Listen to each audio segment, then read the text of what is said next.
कांग्रेस से इस्तीफा देने के बाद गुलाम नबी आजाद ने थोड़ी देर पहले चुप्पी तोड़ी और गुलाम नबी आजाद ने प्रधानमंत्री मोदी की जमकर तारीफ की।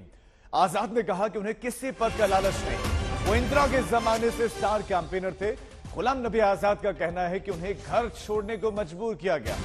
कांग्रेस छोड़ने के बाद मीडिया के सामने आए गुलाम नबी आजाद, कांग्रेस पर निशाना साधा, राहुल गांधी को भी घेरा और कहा कि जब घर वालों ने इस तरह के हालात बना दिए तो छोड़ना ही सही। चापलूसी करने वाले मुझ पर आरोप लगा रहे हैं, लेकिन प्रधानमंत्री नरेंद्र मोदी का नाम भी लिया। क्या बहाना बना रहे कांग्रेस प्रधानमंत्री मोदी के नाम पर। गुलाम नबी आजाद ने तारीफ भी प्रधानमंत्री मोदी की कि उनमें कम से कम इंसानियत तो है।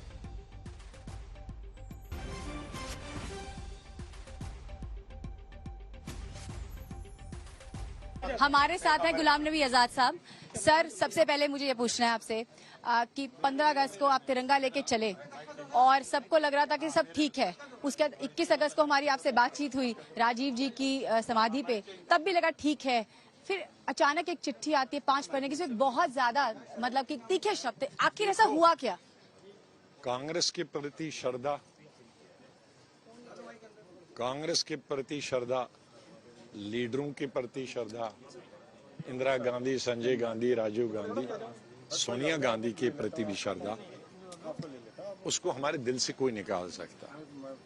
हमारा जो सिद्धांत है, आइडियोलॉजी, उसको हमारे दिल से नहीं निकाल सकता। लेकिन जिस पार्टी में लीडरशिप हमारी कोई एक रिकमेंडेशन मानने के लिए तैयार नहीं है, जो कि रिकमेंडेशन पहले 100% मानी जाती थी, हमें घर बनाने के लिए तो नहीं माना, पैसे के लिए, पार्टी को बनाने के लिए बताया। अब जो पार्टी में इंटरेस्टेड ही नहीं है, पार्टी को बनाने के लिए टाइम ही नहीं है, तो वहां क्या करो। जब घर पहले एक दीवार गिरी, दूसरी दीवार गिरी, तीसरी दीवार गिरी, तो अभी तक डंडों में रखा था, अब वो डंडे भी गिर गए। अब उससे पहले कि आखिरी चौथी दीवार गिर जाए और हम उसके नीचे मर जाएं, बेहतर है अपना नया घर बनाओ। अब जो मरना चाहते हैं, सती होना चाहते हैं, वो वहां रहें, और हम सती नहीं होना चाहते। अच्छा, इसके साथ साथ कहा यह गया, आपकी चिट्ठी आई कांग्रेस की तरफ से, ये आरोप लगे कि आप बीजेपी की भाषा बोल रहे हैं, डीएनए मॉडिफाइड हो गया। इसके साथ साथ कहा राज्यसभा की सीट थी, बंगला जो है वो परमानेंट हो गया। इसको किस तरह? अगर इनमें से भी किसी लीडर को 26 अटैक पंजाब में होते, 16 अटैक क्या कहते हैं कश्मीर में होते, वो घर से पेशाब करने के लिए भी नहीं निकलते है? और कहते हम नहीं काम करेंगे मिलिटेंट। ये हमारी हिम्मत है।